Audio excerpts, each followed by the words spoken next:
Hello, friends, and welcome to the Optimized Advisor Podcast, where we focus on optimizing the well-being and best practices of insurance and financial professionals today. On this show, our objective is to help you optimize your life, optimize your profession, and learn from other optimized advisors. I'm your host, Scott Heinila. We hope you enjoy the show. Hello, and welcome in. This is a great opportunity, and I appreciate this time that we are going to share together. Jamie Kosharek, President of Producers Choice Network. Thank you for having me, Yes. Scott. This is fun. It is this is fun. Gonna be It's very long fun. overdue. It's long overdue. Yeah. Absolutely. That is very true. Yep. Sincerely, thank you for traveling out to visit with us, spend a little time. We're obviously following, we're ready to have a good time and a good conversation. Yes.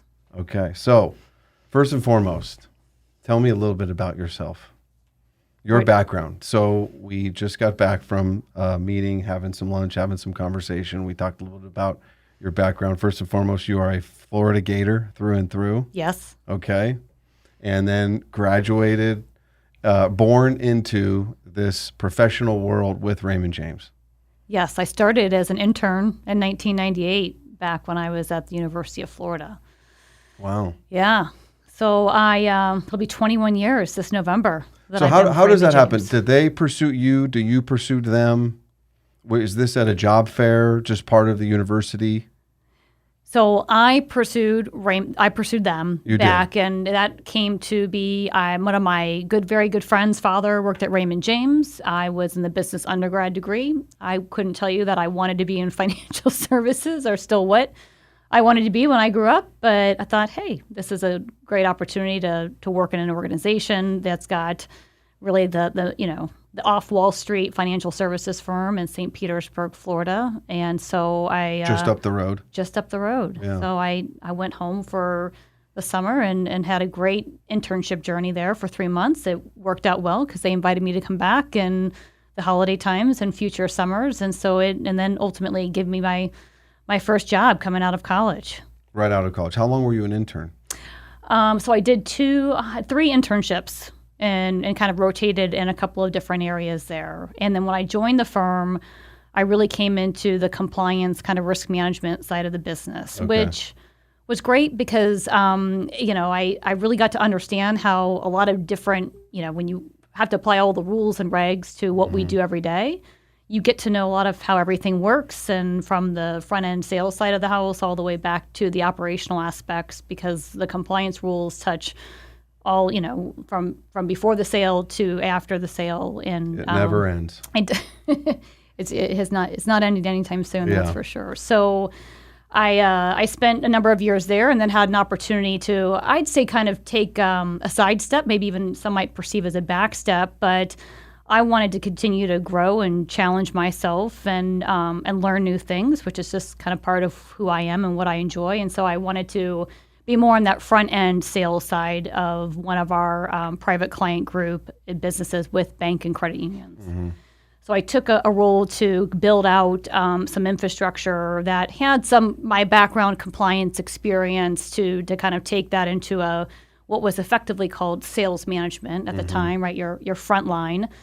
And that was great because I, got to learn new things and really kind of step in. And I'm not shy to raise my hand for, hey, would somebody like to kind of grow or take on different projects? And that led to additional roles and growth and to leadership before I became to run the East Coast of that division, and then ultimately had kind of a COO, head of strategy and operations overall. And when I look back, when I started, we were doing $68 million in gross revenue, and I think when we left, we were about $420 million over that period of time. So how many years was that? It was about 15 years. Okay, so that division is called what specifically? It's our Financial Institutions Division, or FID. Okay, and Yes. then what does that comprise of? Sure. So we partner with banks and credit unions throughout the country who don't want to be like a Bank of America and have to be their own broker-dealer. So they work with somebody like a Raymond James that serves in that broker-dealer role. And in that division, you're responsible. You're basically, kind of the CEO of that territory to helping recruit new institutions into the firm, helping those institutions grow and recruit advisors, helping them also kind of think about, what are the strategic opportunities for that particular bank and credit union? What are their goals? How are they trying to increase their customer penetration? The different things that they may have as an organization. How are they trying to adopt a more financial planning-based process? How are they trying to grow their licensed banker program, which is what introduced my kind of introduction to Producers Choice Network, was back in 2009. Producers Choice had worked with Raymond James going back to 2007 as a support for our wholesaling and point of sale and annuities and insurance. And so in 2009, when I was in my former role, we had this strategic relationship where Producers Choice agreed to say, hey, listen, for those licensed bankers, we will help be your point of sale and education and training support for your division, and we'll only do that for Raymond James as a partnership to you to help your banks grow that revenue line and those sales strategies. And so that's so that's when you met Producers Choice as a company and the powers that be at that time. Yeah, and so you fast forward to I guess it was September of 2019 when Scott Stoltz called me up and asked me about an opportunity to take over, as they were Blair O'Connor and Dwight Eberts, who were the principal and founders of Producers Choice Network back in 1999. We're looking at kind of their next journey in life and retirement, and here we are. I came over as president in February of 2020, which has been an interesting time. I am a COVID president. There's, I'm sure, much that we can discuss about that. Yeah. Just the dramatic shift in how we operate as businesses, the processes, everything, right? We were talking about this and how it's such a historic time for Americans to be transient and moving in, not just where they locate themselves or they live, but within their careers. Here you are, decades in with working with a company. I've worked with this is my second, really third company. So I don't know what the norm is in terms of people's tenure with an organization. Yeah. It's certainly reducing, right? And also people are moving all over the place. How do we deal with those environments? Yeah, I think didn't they say that you kind of the average was 7 different careers, right? Which I guess for me, being 21 years I kind of would effectively call one career or one kind of core career in the financial services. It's hard to believe that I might have 6 more, but I'm an optimist and there's a lot of time. I said I'm an optimist and there's a lot of time left, and maybe that number is getting lower, and maybe it's actually growing now with, when you think about, how we can be anywhere doing anything, that we've learned in this pandemic. I think it's going to open more doors for people. Maybe. We'll see. I think so. It's just a stressful thought for me to think that I would change careers 7 times. That's just me. Yep. I acknowledge that. I don't say I'm right, but I accept the fact that that's not my cup of tea. However, I'm open to new challenges forever. I mean, you think about this world, the environment that we are in, where you started in dealing with compliance and regulations and all of that, and just using that facet and how that's changed and progressed over 10, 15 years, it is dramatic. Yes. The conversations and the situations that you were probably tasked with and dealing with when you first entered into the professional career to what your experience and what we're dealing with today, you could probably share some pretty insight into the shift that has happened, and DOL and fiduciary rules and all of the things that we're up against now, and how do we navigate those waters? Yeah, it's interesting because, it hasn't gotten any easier, which is hard when we think about how do we attract, new people to this profession, where the regulations continue to increase, more is demanded on each of us at at every level of the organization. the compensation, right? That's can be a big C-letter word for depending on, what hat you're wearing, but that has changed significantly. But what we do and the value that we serve and how we help clients solve and achieve their goals. It's so meaningful, and the tools and the solutions that we can really help drive. I'm still passionate. I'm a people person. I really want to help and see people live their best lives. And I, didn't go into undergrad thinking I was going to come out in this seat. I started off as pre-med, not to go down that You did a rabbit hole there. But yeah, and I want to help people. I want to make things better. I'm really passionate about health and a lot of what we do, right? What we sell and how we help support advisors, and ultimately with those clients' goals that's a fundamental aspect of it. Yeah, well, and clearly, I think so. When you shifted from pre-med, what did you end up with your degree in? Was it management? I got my bachelor's in science and business administration, and I went in economics and a minor in management. Okay. And then I did go back and get my MBA. At some point, I told myself, Scott, I want to be, I'm going to be a doctor. Somehow, some way, I'll get a PhD at some point in life. And then I feel like when I've got a lot of stories and experience, I can go back maybe on the professor side of the house and tell a lot of stories and try to educate. Do you still feel that a little bit? You would get a PhD? Yeah. Really? Yeah. That journey's not over for me. Wow. Yeah. Interesting. Okay. Well, I say as a mother, as a spouse and as a mother of 3 children, you probably deal with medical situations over the years. You get a little sprinkling of that, maybe? A little bit, yeah, a little bit. I grew up in a family where, in a medical family, just with those background and profession. And I think, that's a part of it, but a part of it, I think, just in that nature and that passion I have for people and really wanting to make a difference and impact on people's lives. And that's what I really enjoy about what I do today. And that's where it kind of started. So tell me a little bit more about your role as the president of FID, right? Was that multiple banks?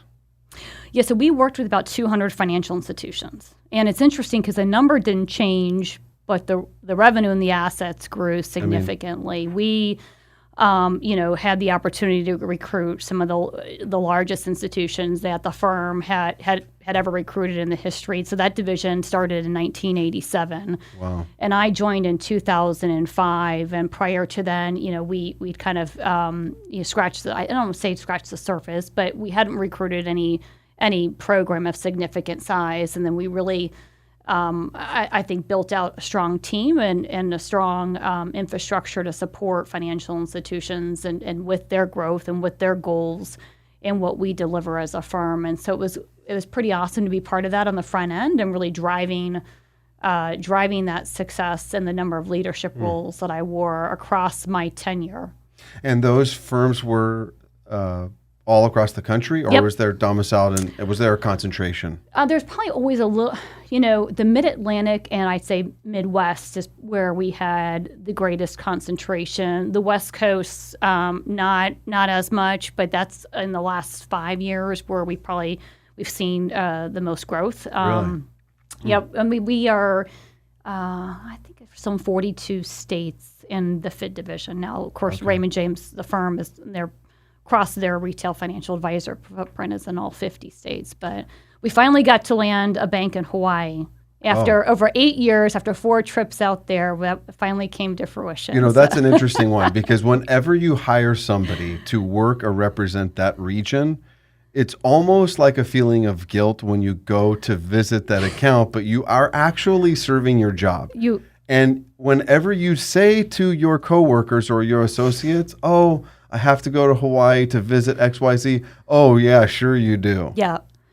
Because I had that as an RVP. Yeah. I had that territory, and I always got heat when I was actually doing my job to represent that state or that territory.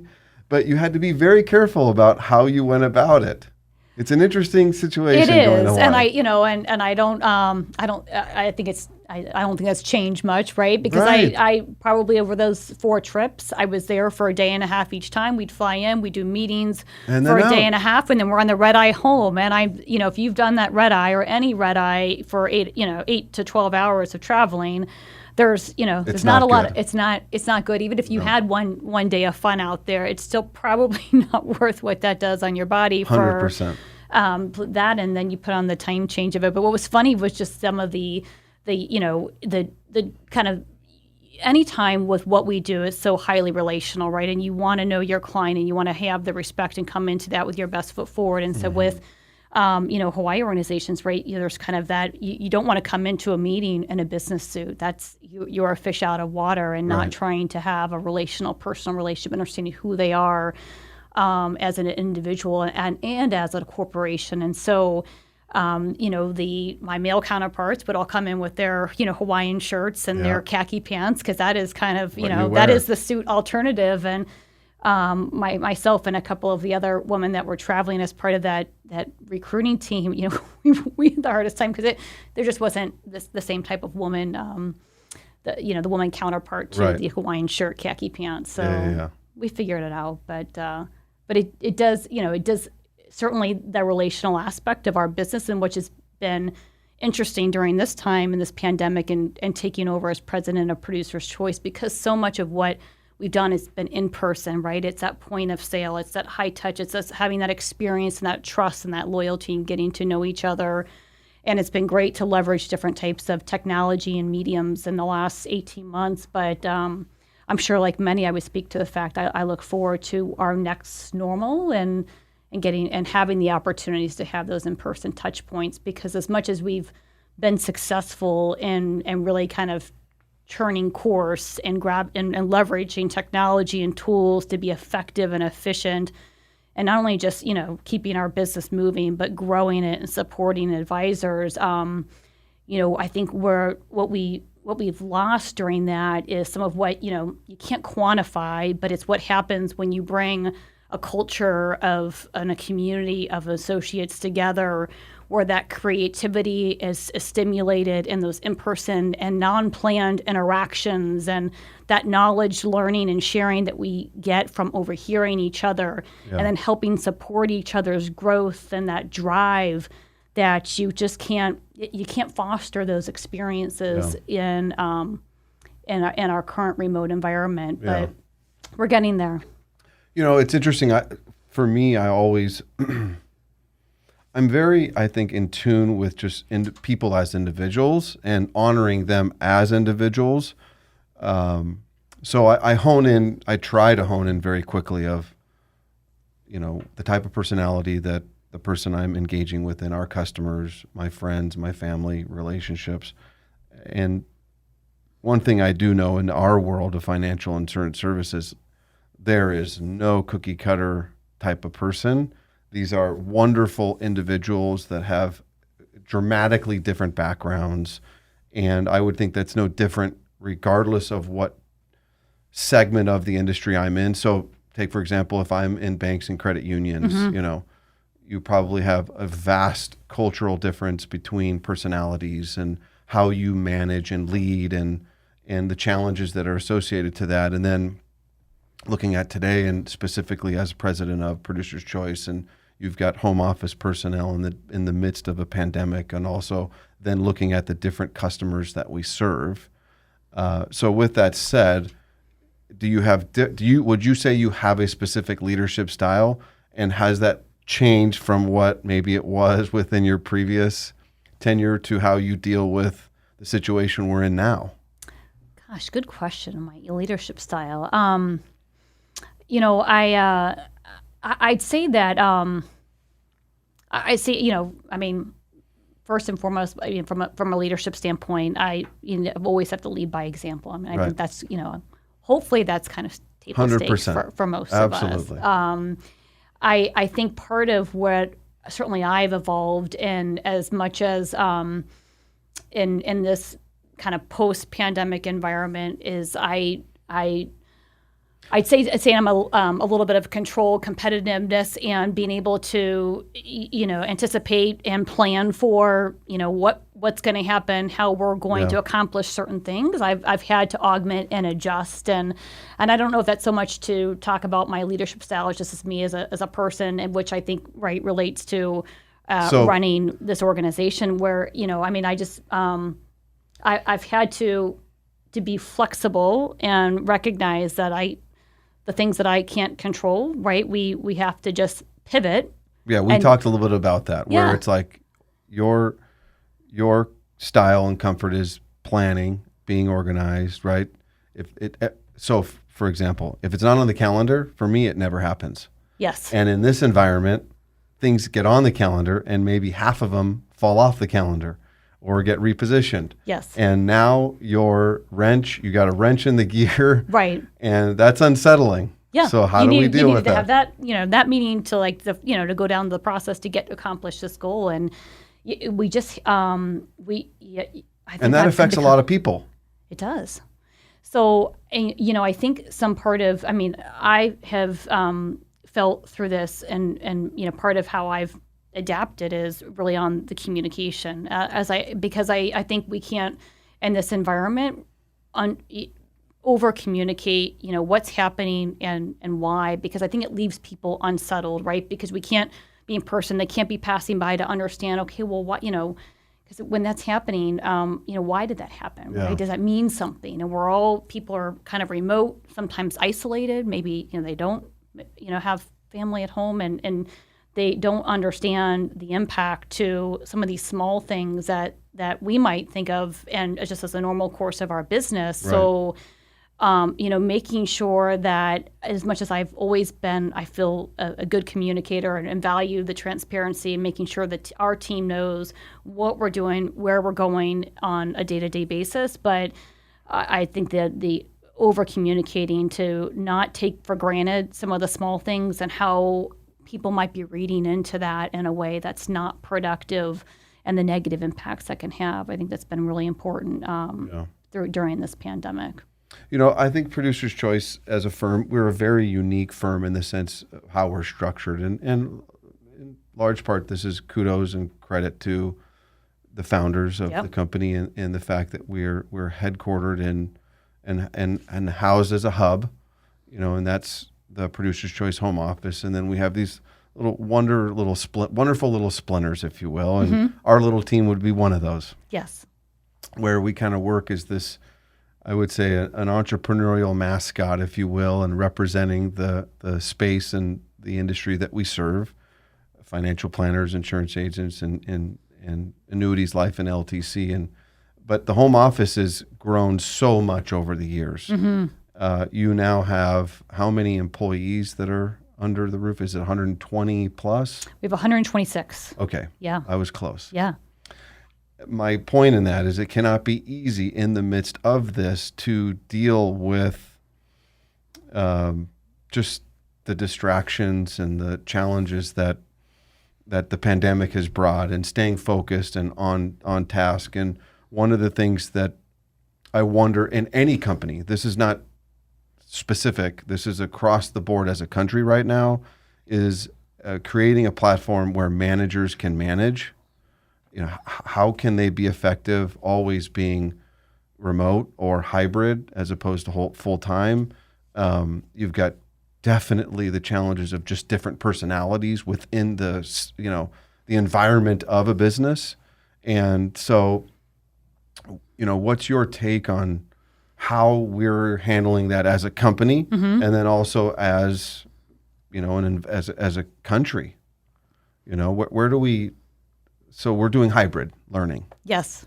And that's a challenge, or is it not?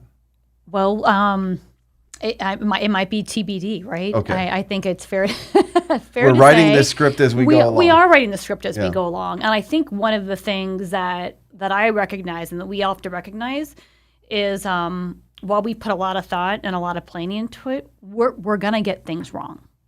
Right. And so, putting that out there just to say that to our team is we're going to, but, which is right. It's so important for us to have that open communication and conversation. So give us the feedback on what have we not thought about? What might we be getting wrong in this transition of, this is how we operated business, post March of 2020 to how we operate business today. And I think what we know is that we can leverage technology. We can provide more, I think, flexibility, and our employees want that, right? They want and they enjoy some of the balance that they have with not having the commute and some of the stress that might cause them of coming into the office. But what I believe, and I believe it's important, I believe it's the foundation of our business and our culture, as well as even our parent company owned by Raymond James, it is community-based, right? It is family-based. When we talk about the PCN family, and it's part of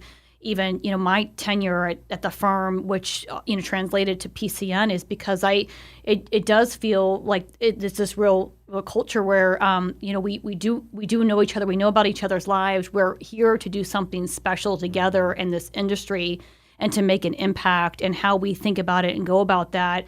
I think it's very unique, and there's a little bit of that Kool-Aid that you drink, but once you become part of the organization, it becomes real. And the creativity and what we've been able to accomplish and our success has largely been driven off of that in-person interaction that we have when we come together and collaborate as a team. And so I think it's important I think it's not only important. I think we have to get back there, and we are getting back there, and we're adapting to this in a way that balances, I think, what the ask and the needs from our employees are, which is, again, more of that flexibility, but also preserving what's important and core and foundational to our business. And I think, it's interesting because when you look across the industry, right, whether it's technology, which you might say, I would assume most technology firms would 100% be remote, but I think it's Apple, right? I don't know if they're either hybrid or they did not elect to be one of the firms that allowed for 100% remote, and I don't think is a bad thing. No, I agree. You start, without question, there's pros and cons of being remote, pros and cons of being in person. Where's the overlap? Yep. How do we define the new normal? Yep. Because that's a script we all have to kind of figure out as we go along. And is there an optimal formula? I don't know. Time will tell. Time will tell. It is TBD. Yeah. It's also interesting, I too think, depending on different organizations, who they serve, there's a clear difference from a sales perspective. Being in a sales position, I think it's much more challenging to be effective remote day in and day out than if I'm a support person, not prospecting and developing relationships with customers. There's a big difference. I don't disagree with that. And I think, but I also would challenge almost any role, right? Because I think most people we find, not judging, not saying there's anything wrong with it, but when they are working from home, or when they're getting up and preparing for their day, there's something that happens subconsciously when you shower, you dress, that you're going to be out in public and people are going to see, you are prepared to engage in an interaction, and you're bringing that whole self into work. Now, are we doing that as effectively, whatever role we have as an organization, when we're doing that remotely? Maybe, maybe not. There's some level of that human behavior where we get into these comfort zones, and I'm reading a new book. I'm not done yet, but it's called The Comfort Crisis, and it's kind of challenges really, I think, our current state as humans, where we are getting very comfortable with a lot of the luxuries that we have when you go back historically that didn't exist, and what is that doing to us, and how do we challenge ourselves to get out of those comfort zones, and what different ways that you might try to approach that. Because salespeople, part of that culture, right? It is that competitive drive. It is that, hearing each other also to talk about something in a way that you didn't think about. And how are we going to translate that learning if we're not having some in-person interaction? How are we going to translate some of that camaraderie, even some of that accountability? Scott, have you I'm sure at some point you've maybe used a coach or a trainer or somebody that helps you be accountable to some of the goals that you have, and there was a reason for that, right? Absolutely. I think we should all have more of coaches and mentors in our life. I mean, Tom Brady has a coach. Michael Jordan had a coach. Yep. What do I need help in? And sometimes it's just a sounding board of somebody who's of similar skill level, I guess, but having more coaches in our life is definitely not a bad thing. It's an interesting place that we find ourselves in, and it's a journey that we're going along. And again, I think every business is kind of figuring this thing out as they go along. Yeah. How do we optimize? So when looking at Producer's Choice, where do we stand with some of the numbers in terms of who we are as a firm, and then maybe talking a little about where we want to go? So annuities. Yes. What is it, 1.3 billion? I think right now we're sitting at 1.6 billion in annuity sales. Okay. It's going to be a big year. Wow. Yeah. That's fantastic. It is fantastic. So that's a significant year-over-year growth. Yes. Wow. And then what about life and LTC? Life and LTC. Also robust, right, in terms of volume numbers. Yes, we have had some our life sales. It's been record revenue. Last year we had the best year ever. This year, I think we're coming into our final quarter, and we've had some delays. And I think it's been kind of that compounding effect with delays with carriers and some of their operational issues and the underwriting process, but I think we are expecting to achieve similar results this year and having a record year on our life sales. And our long-term care has been a little bit slower to pick up. And some of that, I think, is just with some of I think it took advisors a little bit longer maybe to adapt in a remote environment, having the long-term care conversation. But with that said, that division was really founded not that long ago, and it went from very little to very robust growth and numbers. Yeah, this will just be our fourth year. So it's matured. It is matured, and we will certainly outpace our sales for 2020.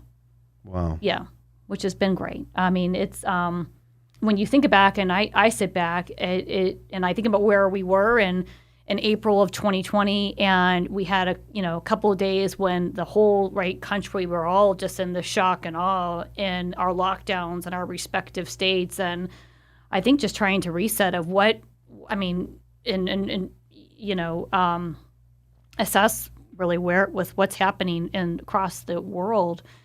I mean, I think we had some days where if there was 1 or 2 or 5 apps a day, and then you go to some where there's several hundred, and it's been phenomenal how we've really adapted, and the team has come together, and then the record year that we stand to have this year across all aspects and all of our different sales areas. And I think we're just scratching the surface. Yeah. I mean, from my perspective, people that I've talked to ask me, what do I think about for the next 5 years from us? It's where do you want me to start? I mean, whether it's, we're talking about annuities, life and long-term care, I think the solutions and where our opportunities are significant. We are certainly looking at how do we optimize and add value to the movement and the kind of flow of the breakaway advisors moving to an RIA or advisory type only business, and where we can really add value through our outside insurance desk. How are we helping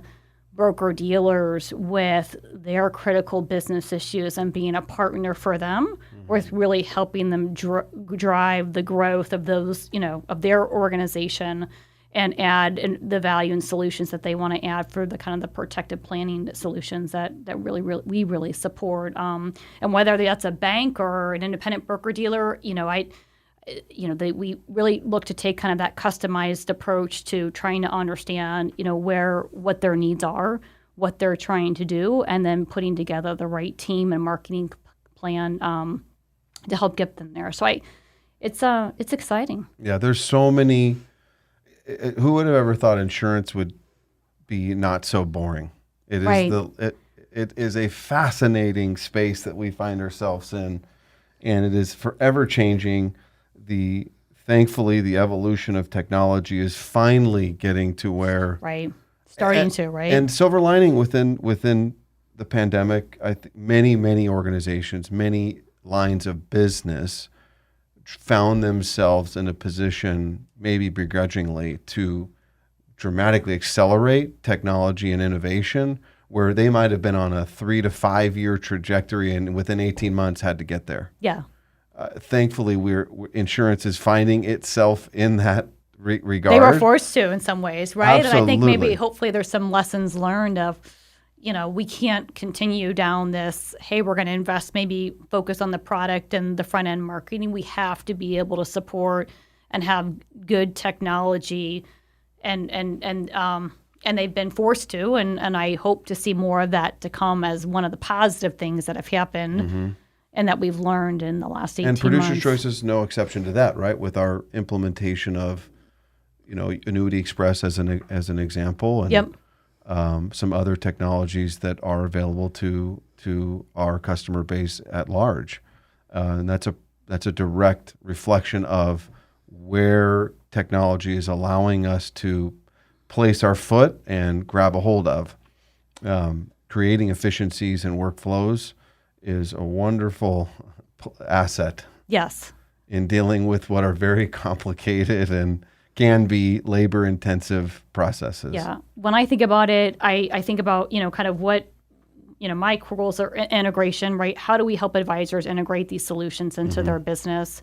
And what are the ways that we can help support that? And maybe that's what different opportunities for education, like long-term care is a great one. Yeah. We, do, I think, a phenomenal job of putting together client events just to inform clients about what the options are out there and helping them have those conversations, as an example. Absolutely. Simplification, how do we make it easier to do business, right? We know it's hard, and part of that is outside of our control. So let's control the controllables. But the regulatory environment, there's lots of disclosures. That's a good thing. It's not bad. Yeah. We just got to move past it. But challenging carriers to bring us the technology that we need, but then also in bringing technology to the advisors and broker dealers that we support to support the business. And then from an expansion of how do we expand our services for really the core opportunities that we can have to support, our kind of three main audiences is broker dealers, financial professionals, and registered investment advisors. Yeah.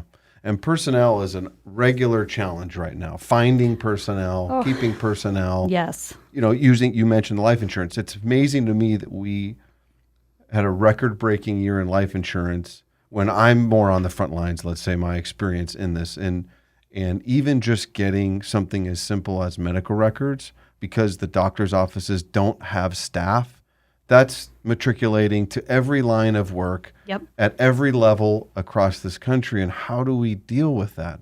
When do we get back to some level of personnel that's adequate? It's a problem. It is a problem. My first question is, when does it get resolved?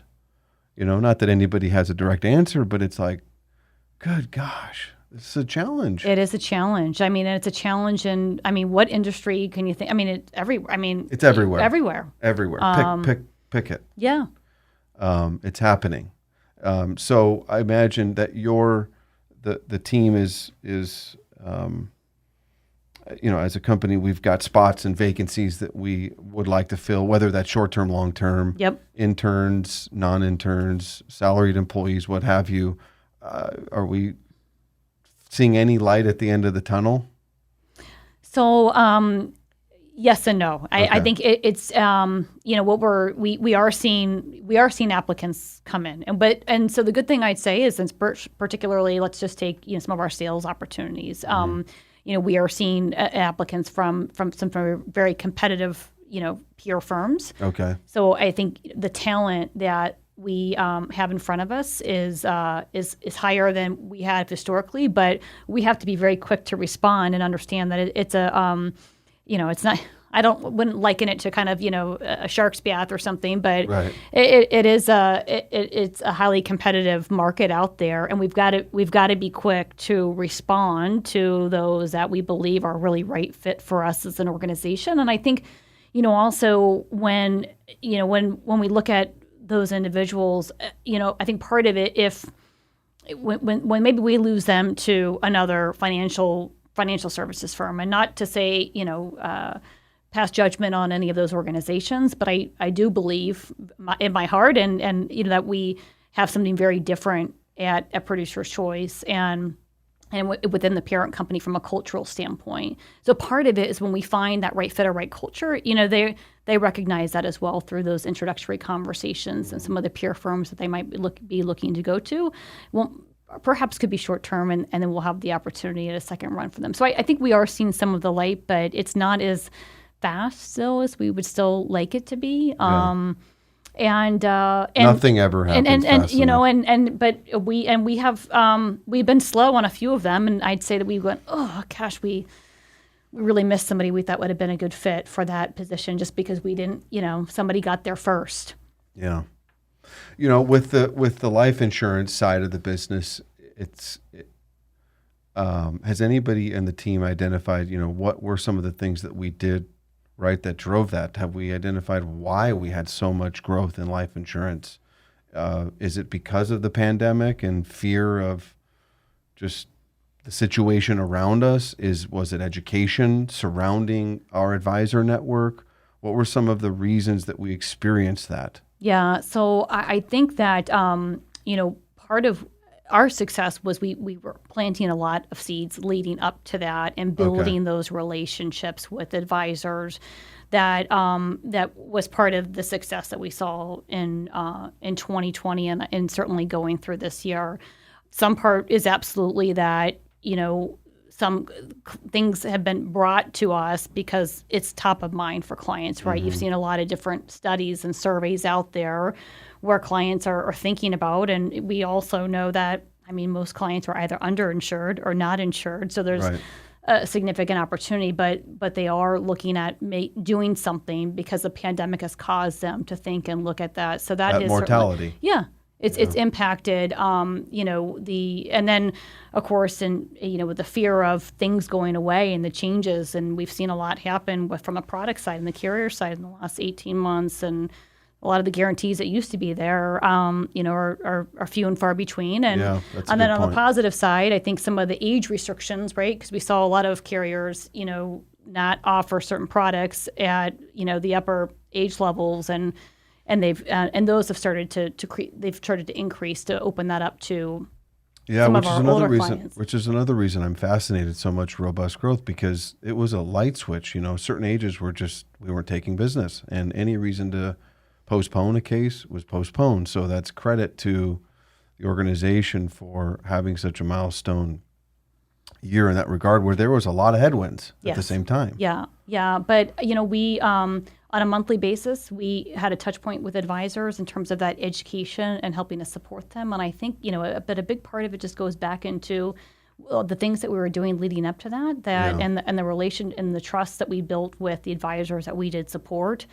That carried us into and having a very significant pipeline. But no doubt that the pandemic has had an impact from both positively, and I think in some aspects it certainly has either elongated some of our sales cycles for reasons that you also just highlighted, with getting the delays with getting doctors reports. It starts and then also carriers having some of their operational issues and well, they're remote too. Like that. Yeah.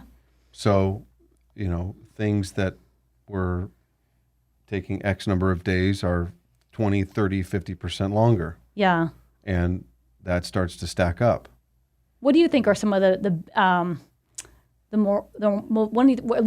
is the most positive takeaway from the pandemic for our business, and maybe what is one of the most negative takeaways? So one of the positives I would think is people's acceptance at large to conduct business at its highest level in a virtual space. Mm-hmm. And there's an absolute opposite side of that. That is a double-edged sword. Yeah. You've talked about being in Zoom hell and just, not using your phone anymore and these kinds of things. So take, for example, a financial advisor or insurance agent. Forever, you conducted business in person. Knee to knee, belly to belly. You hear this analogy, kitchen table or come to my office. Well, dramatically, the pandemic stopped that. And for those that were in tune with technology, embraced technology, were already using technology within their practice, transitioned very well, and were off to the races as they went through this. It also served as just general acceptance that, yes, you and me, customer-advisor relationship, can exist in a virtual environment. In other words, we don't have to see each other all the time anymore. Right. I can procure client relationships without us having a handshake agreement physically for us to do business together. That, I think, has been one of the biggest positives of this. And our role as, sales experts, consultants to advisors is not much different than the relationship that they have with their clients. So where our role was usually we had to be out knocking on doors, being with advisors, meeting with them face-to-face, developing relationships eyeball to eyeball. Don't get me wrong. You can't replace personal and human interaction, but it's been more accepting at large of our relationship, our role can be established and grow over time, even though we may not work locally or in person, if you will. So the net has gotten wider. If I'm an advisor today and I am doing virtual appointments, I am running virtual webinars, I am marketing virtually, digitally in some aspect, well, my community is no longer, and my pool of client base isn't 3 to 5, pick a radius around my practice. It could be much wider. How big do I want it to be? I'm not saying it's easy. I'm saying it could be done. So to me, that's one of the things that has been recognized and accepted by both consumer and, vendor, if you want to call it that. I think by and large, one of the biggest downfalls of this is the title of the book that you're reading, kind of conforming to this level of comfort and really not really knowing what is comfortable and falling maybe into too much of a comfortable situation. And then how do I find my way back? How do I find balance in my work life? Because it's not just about our professional lives. It's finding balance. You hear about it all the time. People who are now finding themselves working at their home office many more hours a day than we would say is healthy. They're more stressed. They're not taking time for the me time. Right. I think that's probably more than the country recognizes. Maybe they're not keeping up to their health. Maybe they're not eating right because they're just immersing themselves at their home office. There's a difference. There's a saying, dress the part, right? You mentioned earlier. Yep. There's a psychological something that happens if I put at least some professional attire on. I get dressed for the day. Yes. Even if I am getting dressed and walking to my home office, at least I took the time to polish myself up a little bit. Yes. That doesn't mean I put a suit and tie on. It's your mindset, right? It's part of that mindset. Psychological is so powerful. Yes.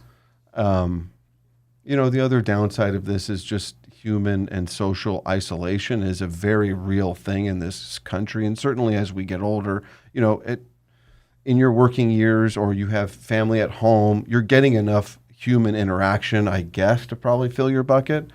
But I think through this, there's a real challenge of too much isolation and getting back to community, getting back to affection, getting back to touchy feeling. Yes. Yes. And not physical contact, but verbal. Being it's all in a that cubicle. nonverbal, right? I mean, when you talk about how much communication is nonverbal, it used to be, I think it's like 70-30, right? 30% is what came out of our mouth, 70% is what all the nonverbal communication.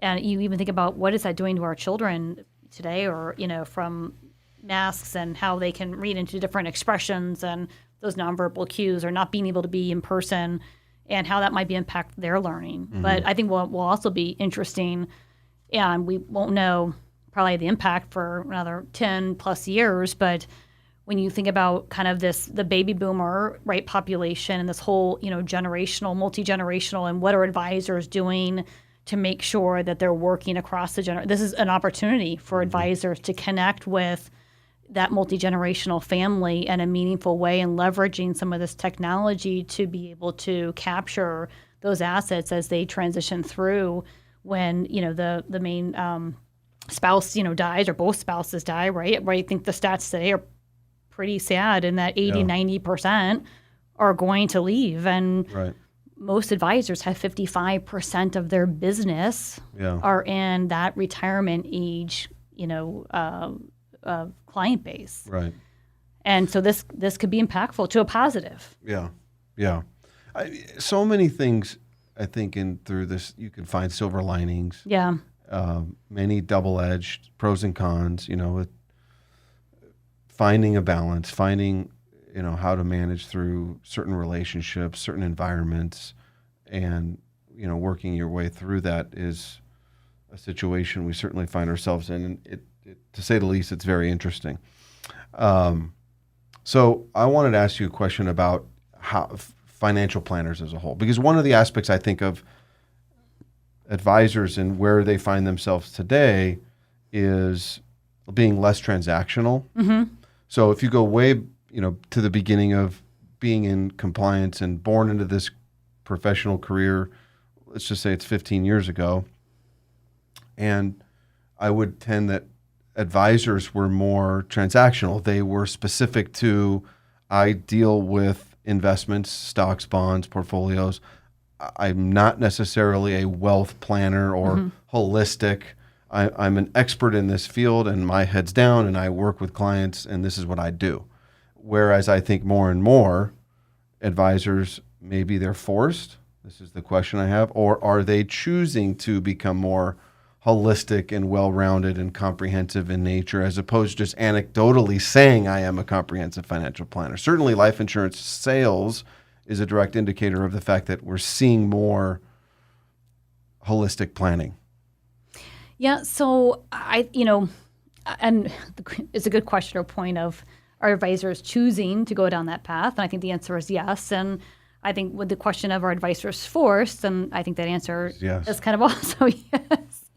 And so, where that's, really being born is right. I mean, that transactional, it was, we might have a conversation. I might sell you whatever idea, and then we might not connect for, I don't know, 1 year, 3 years, 5 years, right? We don't have a relationship. Right. And, where, the advisors that have had success have really made their business highly relational with their clients. And so then transitioning to how they are compensated for that advice and ongoing planning, because, clients want more from us beyond that transactional. But help me relate that to my dream of buying a house, of retiring at the age of 50, or whatever that is, and connecting the dots. But you want to be compensated for that, right? So I think that those are the advisors that recognize that and are making that shift in that decision to.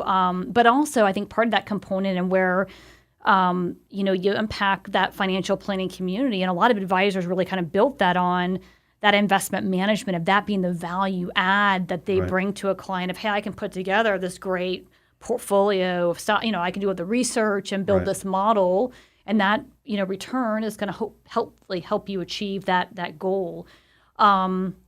Where it's gone, those that are really doing that holistic planning they're doing that investment management, absolutely, but they're talking about, they're having the estate planning conversation, they're having the risk management conversation. Okay, so what have we done for protection? What have we done for long-term care? Doing the beneficiary reviews. They're really looking at all aspects of that client's journey and kind of their wheel, if you will, and what their goals are and how they're helping support. And they are that kind of, they're the nucleus. Now they might, many of them are bringing in the experts, right? And because they recognize a big part of what their value is to be that quarterback to serve, and have a team that supports them, where Producer's Choice comes in, because our products can be complex, and some of them are getting more complex as carriers are having to look at, where interest rates are and what the needs are from clients and how do they solve for that with different types of solutions. they don't have to be the, let us do that on your behalf. Let us be that partner with you in that aspect of your business. And similarly to like securities-based lines of credits and other things that having an estate planner or an attorney, right? They are working and have kind of a team around them. Yeah. And that's part of their value add to clients. And then I think the part of advisors that have had to kind of get themselves there are those, with the regulatory, has been harder on the commission products because there was this, the big C letter word that you're only doing that for the commission. Now, I think a lot's happened, back in the day when, I did 1035 exchange approvals back very early on in my compliance days. That there were a lot of, the bonus products and the master indexed annuities and you did see it all, and you did see that. I can tell you I've sat in litigation settings for advisors that, were no longer in the industry, and part of it was the abuse of our product. So I've seen both sides of it. Yeah. I believe that they have tremendous value, but I think a lot of the industry's changed, and that stuff they just don't exist anymore, which is a good thing, but. I think still sometimes, the worry or the concern is there's still that scarlet letter A that perception of however it was 20 years ago that some advisors and planners have of not really looking at how these can be really tremendous solutions for clients, particularly those that are in that, hey, they want to have that retirement income. Where can they maximize their portfolio so they can keep more of their assets actually in the market at work for them as they're in retirement, but have that baseline to come from. And, a lot of our solutions are really where they can optimize at the highest level for those income needs. Yeah, I bet when you were in compliance and suitability, you think about when that was, and you would have had, obviously interest rates were 5x higher. Oh, yeah. 5 to 7x higher with some promotional, the good old days in the indexing world of big upfront bonuses. Yes. God bless any salesperson of any walk of life. And there's just those characters that are always going to push the envelope. And once they succeed in that, they push the envelope a little farther. And they succeed and they push the envelope a little farther. So do you have any within your tenure of dealing with 1035 exchanges and compliance, any colored example to give? Oh, goodness. I'm trying to think. Because you probably had many. There's... advisors don't like to be told no. They don't like to be told no. I don't like to be told no. Nobody does. That's true.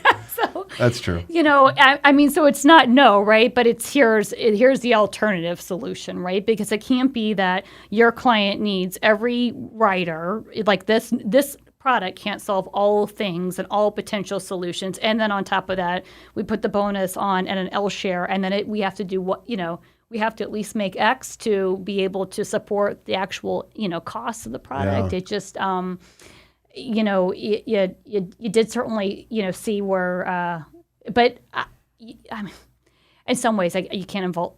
I'd like to tell my kids, if you don't ask, you'll never know. And sometimes the answer can be yes, right? But there are those times. But that's the dangerous part. Because they get told yes, and then they just push a little bit more. Yeah. Well, what if I can do, X? And you just have to. You unpack really when you put it from the client perspective, and we all know what from that sea of gray, really what's in the client's best interest. But nothing jumps to mind other, than you would add up just a steward at some of these overall costs of these products, and you just look at, and then a surrender charge, you throw that on top of it, and I'm like, oh, what? Is this? And they were adamant. This is really the best interest of the client. Yes, because if this happens, and if we can forecast, X, Y, Z return, they could be better off. I said, yeah, they could be, but I couldn't. I can't sign off on this. I could not defend that. Yeah. If I was under oath, yes. That's the question. Sometimes I say, look, if you're under oath right now, Mr. Advisor, and I ask you these few questions, how are you going to answer these? Yeah. In most cases, they can't. Yes. But it's also, in our business, even beginning with the products we sell, but also how to navigate the environment education is key. It begins with knowledge. Yep. And knowing the ins and outs, and a lot of it, to their defense, they don't understand the regulator's perspective. They don't. Right? Yep. Sales and regulators are on it's Mars and Venus, it's two planets. Mm-hmm. And we don't see eye to eye. They don't, and they don't necessarily have to. That's why we have to come to a middle ground and find the happy medium. Yes. And there's where regulation does have a place, and certainly we have to comply. Doesn't mean we can't ask. It doesn't mean we can't ask. Yeah. Yes. So we got a few more minutes left. Okay. I always like to get this Okay. question. How do you manage your time? You have a family, you have your everybody needs me time.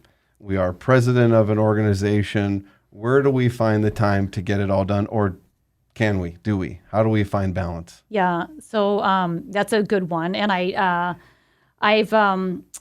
it's something that I've had to work on over the years, because I would say there probably were times in my professional career where I wasn't taking as good of care of myself, and as well as and it was less all me work. time. Less, me time there was no me time, right? I mean, but I'm a morning person, so I will wake up. That's kind of my personal time that I like to kind of carve out for myself, to wake up in the early hours. I do a little reflection. I think I don't. Is it an hour or two? I mean, what in a perfect world? This is perfect world time right now. Perfect world, I've got an hour to an hour and a half. Okay. I will try to do a little bit, even if it's just a few minutes of like meditation or breath work. That's something I've added in the last year. It's been really good from a mindset standpoint. And then I do enjoy fitness and health, so I've got to do something to let off steam, or I don't know if my family will or the team will welcome me back. I got to get something out of my system, right? Is that cardio-based, weight-based, both? Yeah, so it's both. It's probably been more weight-based and less cardio, as much as I do love running, and that's a great release for me. I will do that at home, or I prefer to go outside if it permits. It's conducive. But I know that it's not as good for me, right? When you read a lot, and I like to listen to podcasts. One of my favorite is Ben Greenfield. He's kind of a health biohacker, but a health biohacker. Yep. Ben Greenfield. Ben Greenfield Fitness. So it's just him speaking, or does he have guests? He regularly has guests in. He does? Yeah. Wow. I would recommend him to, I've had him actually come speak at conferences that we've done as a firm. He's very interesting. Really? But yeah, and it covers all different types of. So what is biohacker? Or what does it mean to be a biohacker? That's what I would say. Yeah. So it's somebody, right, who's trying to hack your biology to live a longer life, right? What are the things that you could be doing and best practices? It could be through it could be through devices, it could be through the way you eat, it could be through sleep, it could be by, having a certain diet and lifestyle that helps you have different hacks or kind of shortcuts. So if you want to live a longer, healthy, and more meaningful life. So I think he's gotten a little bit more into the meaningful aspect of it. But, one thing that is consistent, whether it's him, I read the book Driven recently, and they talk about, right, that meditation and breath work and really trying to clear one's mind, and how important that is for somebody that has a driven type of mentality, which I related to in that book.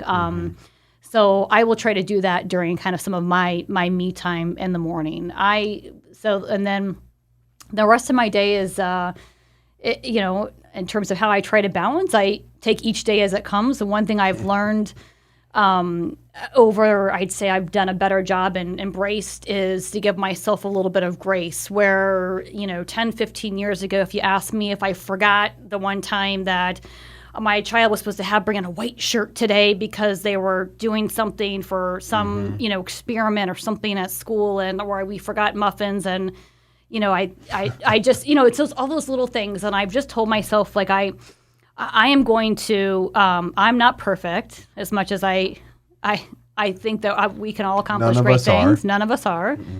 And it's okay to forgive myself, because I'm going to make a mistake. And so as well as I can plan and put notes and do a lot of things to help mitigate any of that from happening. So I think that's just helped me with some of my time management, some of the craziness or squirreliness I can get caught up of. I really embraced Outlook. I think you mentioned earlier, if it's not on the calendar, it doesn't happen. And so, it's inviting my husband, my family, right? It's meeting requests for everything, whether it's appointments, it's, things that are happening, kids, personal, we're going somewhere, I'm going somewhere. Everything. Do you keep one calendar or do you have multiple calendars? I have one calendar. You do? Yes. And things for are everything. Just for everything. It's probably very colorful. It does have some colors in it. I think it's important to, I will also try to do some things to help, I get a massage every once in a while to, it's a good stress relief for me and just to try to balance it all, right? I mean, know that it's important to take time away from family and to kind of shut things off. Dinners are really important to me when I'm home. And, I most of the time, if there's a work and emergency, it can wait for those precious, few hour, right? My kids are getting a little bit older, so they don't love the mom and dad time as much as they like to. So that's some ways I have a little bit more time, a little more leadway. It's those moments where you try to kind of shut things off from some of those outside distractions, where you're really being more intentional with your time versus you've got your phone here. I mean, there's no phones allowed at the Kosharek household dinner table, and I will not get up to answer my phone. You won't? No. Okay, so. Is it just dinner time, or is there like a set time period that you try to adhere to? Again, it's this because I'm asking because we're going through this right now, where it's too easy to come up with.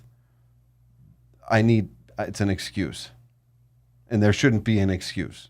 The world can be put on hold for 2 hours, whatever the time, whatever the family defines the time is. It is kind of like that preceding dinner time, and usually for about roughly I would say it's about 2 hours a night where I would kind of refer to as my family time. I won't pick up and look at my email.